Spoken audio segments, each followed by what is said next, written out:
Welcome to Relationship Mastery, a podcast for those who want to learn how to master the art of creating happy, healthy, and loving relationships. Please join me, Adey-Jones, and my co-host, Barry Selby, each Tuesday at 1 p.m. Pacific for a lively and informative conversation on everything to do with relationships. Welcome, everybody. Hope you've had a wonderful week. Hi, Barry. How was your week? It was good. Lots some good stuff happening and some peace and quiet in between. So it was a good week. Oh, that sounds lovely. Peace and quiet. Wait for that one. Well, today we're going to talk about the wisdom of the Enneagram because I love the Enneagram. I first came across it, I think,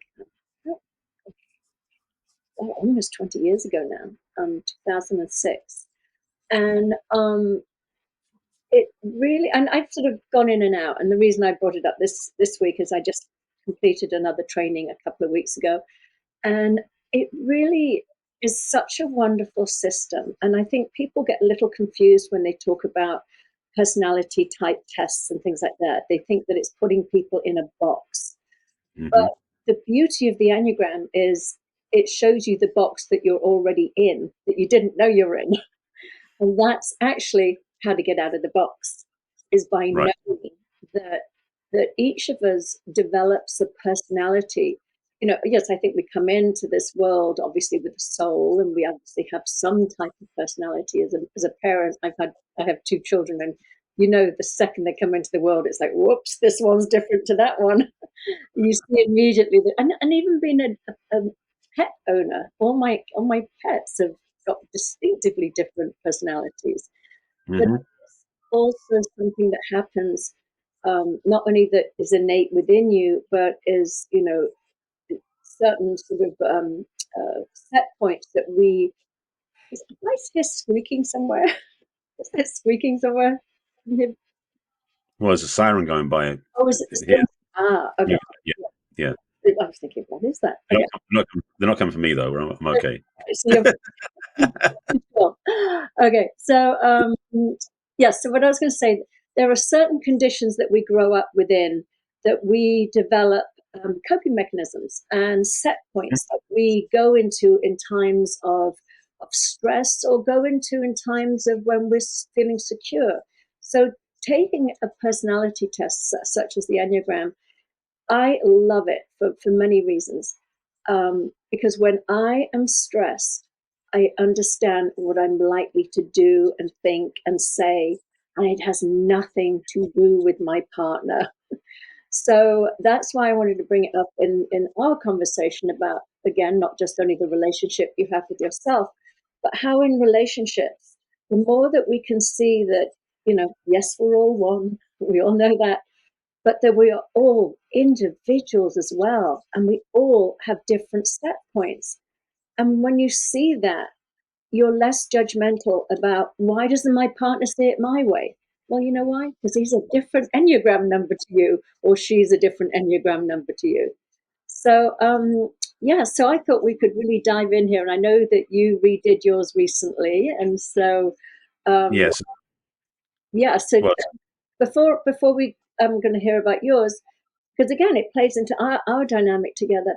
But for anybody that's interested, when you take the Enneagram test, they say to take it from as if you were not who you are now, because obviously at my age, 65, I'm hopefully a lot older and wiser than I was, but to take it from the younger you, but not the child you, the you that sort of, you know, late teenagers, 20s, that's the ideal time to answer the questions from that place, because that's when the sort of personality or the reactive personality is really set in place. So just to put on the table clearly that you are much further into this conversation about Enneagram than I am. I've done the test a couple of times, and did recently because we started talking about it. And so I'm going to be more of the passenger in this conversation in some degrees, because I don't have a lot of expertise about the whole spectrum and all the different parts of it. I've studied a bunch of other modalities, and maybe we'll get some of those in the other episodes. Mm-hmm. But the Enneagram is interesting because it is in some ways a lot simpler than some of the ones out there, because it's basically, 9 numbers. So, but it's also obviously, and also there are, as I'm aware of, subdivisions within that.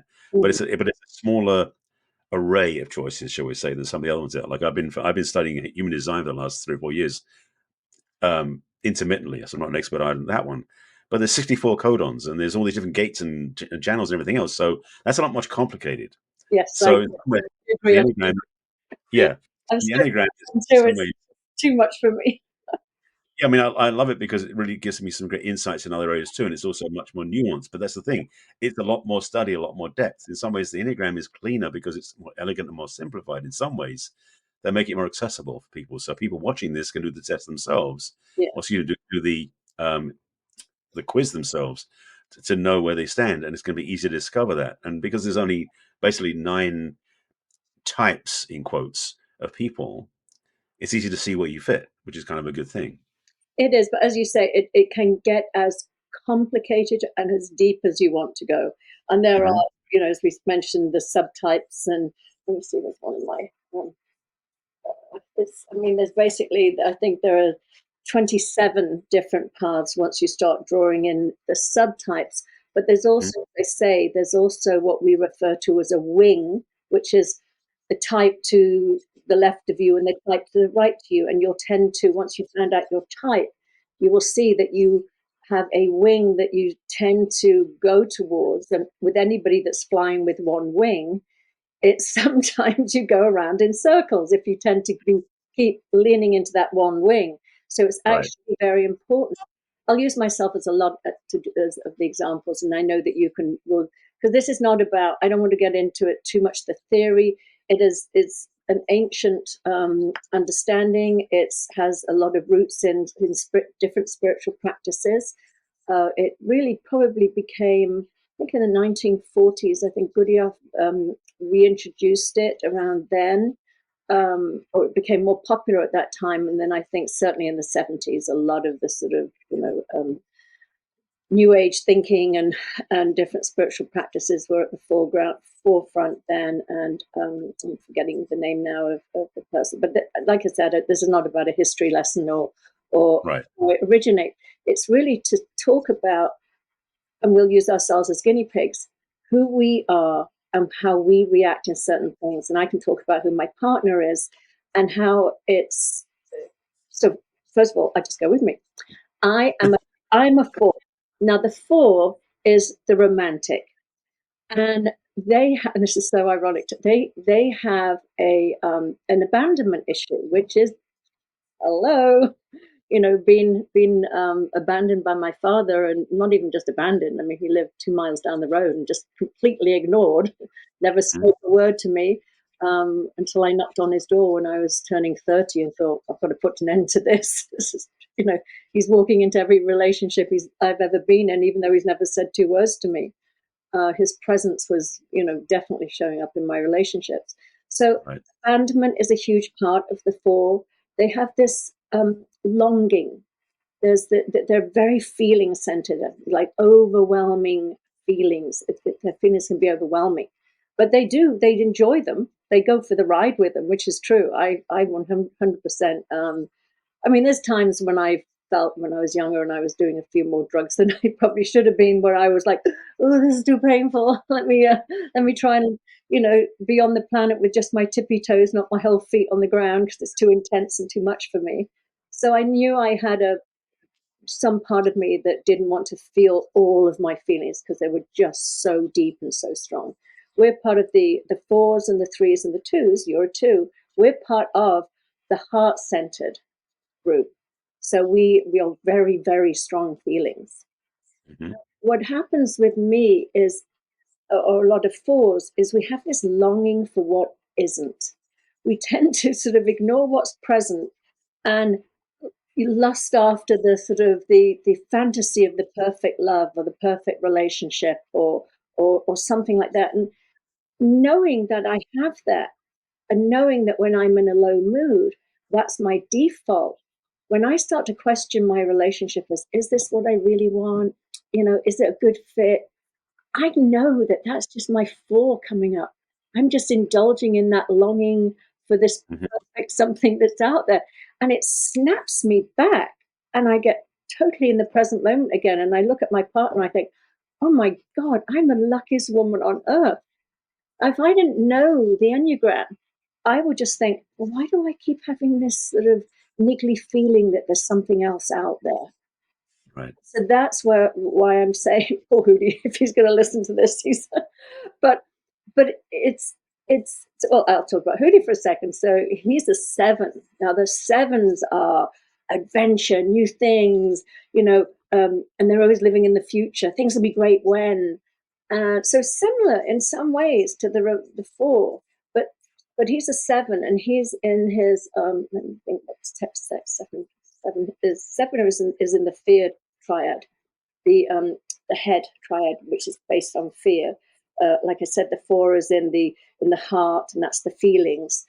But in the 7s, they try and avoid fear, of feelings rather. They want to escape, so they're always trying new things, new this, new that. So they can hop from relationship to relationship because they just don't want to feel too much. They're avoiding their feelings. So equally so, him knowing that could be a trait of his would have him not be so quick to what's new, what's exciting, what's next, come on, bring it on. I want that going feeling that some 7s experience.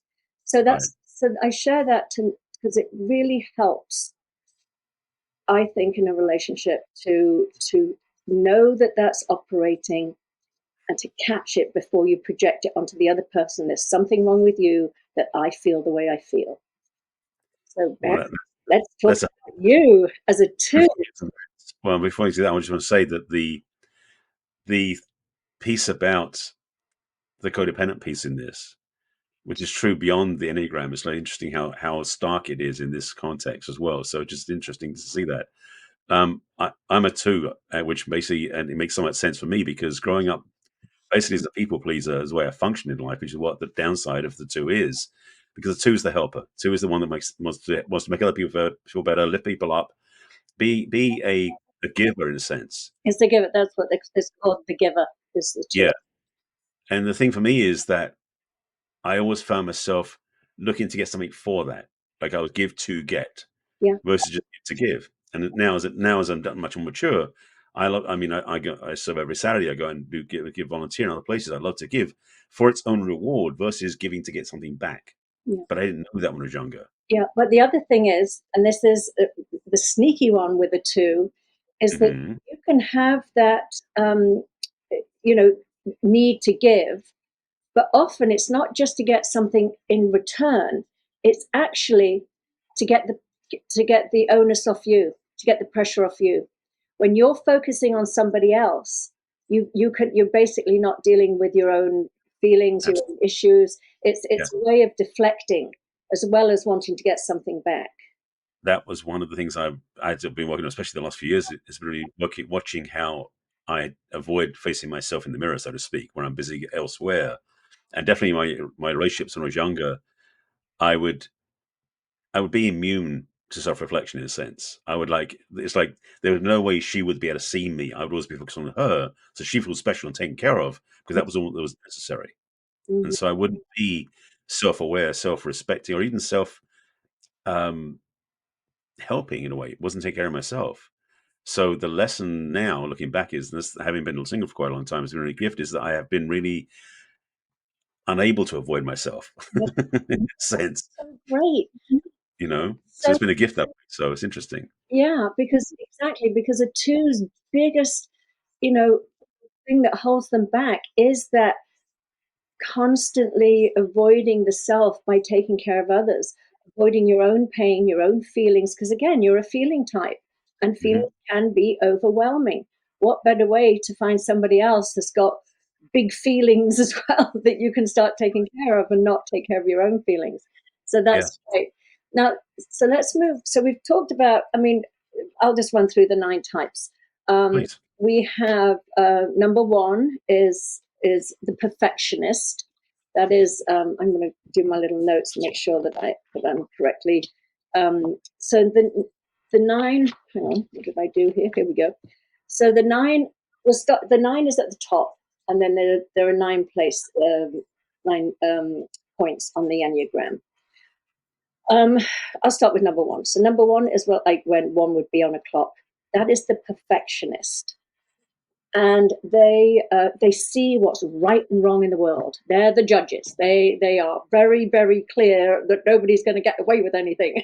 So it's not just that you're a perfectionist in how you show up, but it's extended out into the world. They keep a tab Right. on, that everything's in order, being done the right way, very black and white thinking for number one, the perfectionist. That actually comes under the triad of the gut, and the sub of that is anger. They deal with some anger. So the 8, 9, and 1 come under that triad of anger, gut. So that's number one. Number 2 and 3 and 4, as I said, that triad comes under heart, feelings, intense feelings. And number 2, we've just talked about, that's you, the giver, to avoid having to take care of yourself and focus on yourself, is to keep making about other people, that codependency thing we talk about. So we understand the 2. Number 3, they're the performers. They are doers. They do and do and do and do and do, but they do for recognition. And they do it to get everybody to go, oh my God, you're amazing. They don't do it for themselves. They do it for the recognition, which you touched on, which I'll come back to in a minute. It indicates to me that you have a strong 3 wing, that you lean towards the 3, because you said that you would give to gain something back, to get recognized. And 3s are all about, and again, it's that they're constantly doing. And if they're constantly doing, they can avoid their feelings. Yeah. Again, so feelings can be overwhelming because they're heart-centered. Then there's the 4, which I've just gone into. We're the romantics. We have this sort of melancholy. We long for what we don't have and sometimes miss out on what we do have because we're too longing for what we think is missing. We have this deep sense that there's something missing or wrong with us. There's an abandonment issue around that. So, which is very clearly me. And then we go on to the number 5. Now, the 5, 6, and 7, they are under the head. They're ruled by the head, not the heart, not the gut. And their thing is fear. That there's fear under those 3. And the 5s are the observers. They're the analyticals. They're the professors. They seem very detached emotionally, and they can be. They're very happy to live alone. They don't need or want to be in relationships. And that is the fear of being consumed, overwhelmed by another person, not having a self. So they tend to sort of push people away a bit. So they're the observers. Number 6, they're called the loyal skeptic. And they are very, they're fear-based again, that's what we talked about, but they want connection, but they are constantly on the lookout. They're hyper alert to danger. They're sussing other people up all the time. Are they going to take from me? Are they going to hurt me? But they want them. They haven't done the 5, which is to push everybody away and just become the observer. But they are fear-based. So that fear-based again. And then there's the number 7, which again, as I said, is Hootie. And number 7s, they call them the epicure. They're always optimistic and happy and fun and easygoing, but adventurous and all this. But again, there's a fear that drives that. There's a fear that makes them have to keep chopping and changing and entertaining and keeping going. Don't let me get too stagnant, And I can sort of, and when you name all of these things, they're in all of us, 100%. These are human, qualities that we all have. It's just some of us have more of them than others. We just tend to have a bit more of a set point. So, so what did you? So yes, so the wing. Your so wing. what about 8? You haven't done 8 and 9 yet. Oh, didn't I? Thank you. Sorry. Oh, duh. Okay. I think because I did the number 1, the heart. So the gut, the anger triad, as we did number 1. Number 8 is the boss. And when they're in a good place, they are really nurturing and they don't like to take control, but they are also protectors, and you can really lean on them. They're the boss. Now, when it's out of control, that'll be your narcissist. That will be your controlling, domineering, angry, aggressive person, because again, it's a gut-centered and it's an anger. So if you've had to battle, a lot of people that have issues around anger and rage, they're and expressing it and getting in trouble for it, they're often the eights. But again, everything has its good and bad. When it's in balance and it's good, it's caring, nurturing their leaders, they're the bosses. You can lean on them, you can count on them. But there's that downside too, as I said.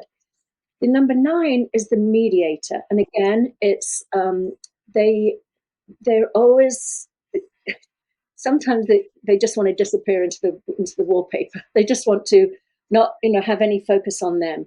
They want to, they focus on others. They're mediating. They see everybody's side and points of view, and they're the ones that just want to make everybody happy. But inside it, that loss of self, that denial of self, that putting yourself on the back burner constantly, there's that anger. That anger right under the surface of, why is it always about everybody else and not me? Well, you're choosing that. You're choosing it because you want to, people pleasers, afraid of rejection, afraid of being seen for yourself, so you hide. But yeah, it's the inner anger of, why are you hiding me? What's wrong with me? Why can't I come out and be big and bold like all these others? So sometimes you'll get like a 9 with an 8 wing, that 9's looking very passive and very every now and again there'll be an angry, aggressive, domineering side come out because it's being suppressed. So again, it's there's no sign is better or less than another sign. It's just a wonderful way, as I say, to help see that we operate differently, and therefore to not have this expectation that everybody thinks and sees the world the way we do, because that is what causes conflict in relationship more than anything. Is this what's wrong with them? Can't they see it? Well, no, some people can't see it. Sorry, there's a reason. So yeah. So what are your thoughts on all of that? Well, it's interesting because I was actually reflecting on other things that I know in the study of humanity and everything else, and I was just thinking how I can see how attachment styles fit into this as well, Mm-hmm. and how personality traits, and also what types of people attract each other. There's so many things this breaks down, which I love. Yeah. So it's fascinating to hear the different perspectives, and knowing for myself, being a 2, that definitely I see parts of 1 and parts of 3 in my makeup because they're on either side of me. Mm-hmm. There's a sense of like, oh, I see where I can lean into another part of my who I am, and as you said, we have all of them within us, because I know that I have, the boss leadership part shows up once in a while too. So for anybody listening, know that you may have one predominant, but it's not the only thing that you are.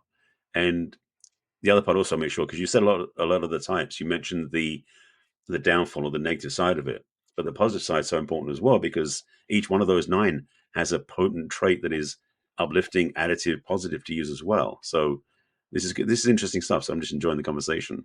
Yeah, and I love what you just said then. Yes, I did. You're right. I was sort of going a bit more on the negatives than the positives.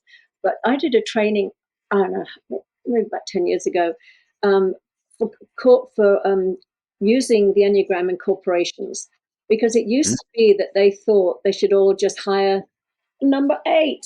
Come on, we all Right. number 8s, because 8s are strong and the this and that, or a 3. They're the performers. They're the ones that are doing everything.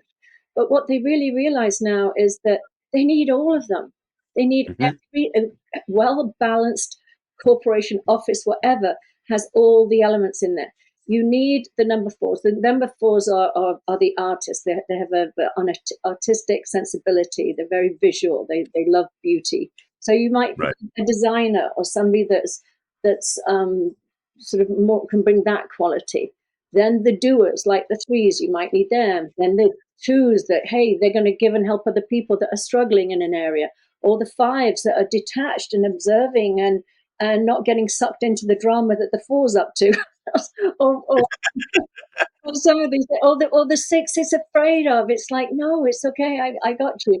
So Mhm. that is the beauty of this, is that it brings us all together. We all have, as we said, we all have all of these elements within us, some to a greater degree than others. And the whole purpose is actually, the healthier you are, the more that you will see yourself in all of them. It's less, Yeah. It's just that. So that's what's really what it's pointing to as well, is the integration. Because what I love about this too is, because I'm also a shadow coach and teacher, you can read this and there's some people that go, oh, I don't want to be a 4. I don't want to be a drama queen. I'm not a drama Right. queen. And it's like, it's a shadow. It's a part of you that you're rejecting, that when you own it and take it in, it's not scary. It's funny. I can be a Right. drama queen sometimes. Was there a few years ago where that would have been an insult? Absolutely. Now it just makes me laugh and go, yeah, of course it's me. So, Absolutely. yeah. But you're right. You also said something interesting. You said that you see how this plays out in certain types being attracted to other types. So, Right. as a 2, in your history of dating, what types would you say you've been attracted to? Boy, it's interesting because I realized I was drawn quite a lot to leaders, Mm, women who were like running the show, being in charge, because I could help them in a sense. And also, it took the onus off of me. That's one of the things I would try to be less. It's interesting. I look back now and go, how different I am now than I was then. mhm. Because back then I would definitely be attractive, but I wanted to make sure she was the one in charge. And of course, that is what the 8s are. And whereas for me nowadays, I'm looking for someone who's more on the same level as I am, so I don't have that drive as much as I used to. So that's the other part I want to say as well, that what we're attracted to evolves as part of our growth as well. Um, but it's interesting because, again, because I noticed that some of there are facets of each of them that I go, that's in me as well, and I'm torn about which ones I'm probably most likely drawn to. I just know the certain way the leadership is one. Um, I've been the observer a lot in places, so witnessing that one, but I haven't been drawn to anybody like that. So I don't know. It gives me something to think about. So Well, I would hazard a guess that you were also attracted to 4s, because you used to have a license plate that said knight in shining armor. And years ago, a lot of the damsels in distress are the 4s. So if you're that finding yourself, accurate. Yes. yeah, I so didn't. I didn't. It was the thing. I didn't see it through that lens, but when you say it that way, it's like, yeah, it makes total sense because yeah, that's the thing. Because being the helper, I want to save them. yeah, That's the way it's wired. And yes, the white knight on my car was the label that basically was you have to go save the damsel in distress. So I had no choice. It seemed yeah, that back then. Because the thing is, there was something in it that I felt, and this is all about the self talk, would make me feel like I'd done my duty, I'd served, I made the difference, I had done what was honorable of me. mhm, Even if I cost myself all the energy I had yeah. to help somebody else, it was worth it. Yeah, You no, know? and I hear that so much about, knowing about you as I do from doing the show with you, and how you were raised and brought up. And, I can see that would be a very strong part of your upbringing, was to be that honorable, giving, caring for others, being a good boy, all those things. Oh And yeah. and when I look at my life growing up, one of 7 children, growing up with a single mother, Hmm. who ran homes for the mentally disabled, and many in a giant, great big rambling old mansion. So here my mother was raising 7 children alone, had to take care of 50 plus residents that desperately needed her. The only way any of the children got any attention was to outdo the craziness. So we Hmm. all became, sort of had major issues. It's like, hey, mom, So different. me, I know there's 56 other people that are demanding your attention, and staff too. But I'm losing it over here. So when I look at all of my siblings, I think we all struggled with different things, from eating disorders to addictions to just emotional, low self-esteem, whatever you want to call it. But it was very much an environment where drama and chaos were the norm, and Yeah. you had to outdo or be the one that stood out most. So that it makes complete sense. There's so much more here. We're at time, but there's places we go when we're stressed, to other points on the Enneagram, and places we go when we feel secure. But we don't have time for that today. But It's a teaser. then, as we mentioned in the beginning, there are the 3 subtypes within all the types. And again, Hmm. knowing that, do you have an idea what your subtype is? Not offhand, no. I didn't go back and look at it in more detail. Yeah. But anyway, so we all tend to sort of go into the 1-3 subtypes. So this was really interesting. I hope you found it interesting. And again, if you ever want to delve deeper into it and see how it's impacting, I use it in my work because it's really, truly one of the best ways for people in relationship difficulties for people to say, like I said about myself, oh God, it's me, not them. Isn't that a relief to know? Because then you can do something about it. If you're always blaming your partner for the way you feel, then you have no choice. That's true. I mean, even without the Enneagram, just to be transparent, I mean, that's the thing I've come a lot with too. Is taking personal responsibility in relationship is one of the biggest gifts you can give yourself. But it definitely takes willingness to do that. Yeah, absolutely. Yeah. Well, thank you for another great conversation, and thank you everyone for listening. And we will see you next week. Definitely. Take care of yourselves. Thank you. Bye. Bye-bye. Bye. We trust you enjoyed this episode and invite you to share this with your friends and loved ones. In fact, please subscribe to our Relationship Mastery podcast. That way you'll get each new episode fresh and shiny as soon as it is released. We'd love to hear from you as well. So go ahead and enter your questions and comments at relationshipmastery.show. Take good care. We will connect with you in our next episode of Relationship Mastery.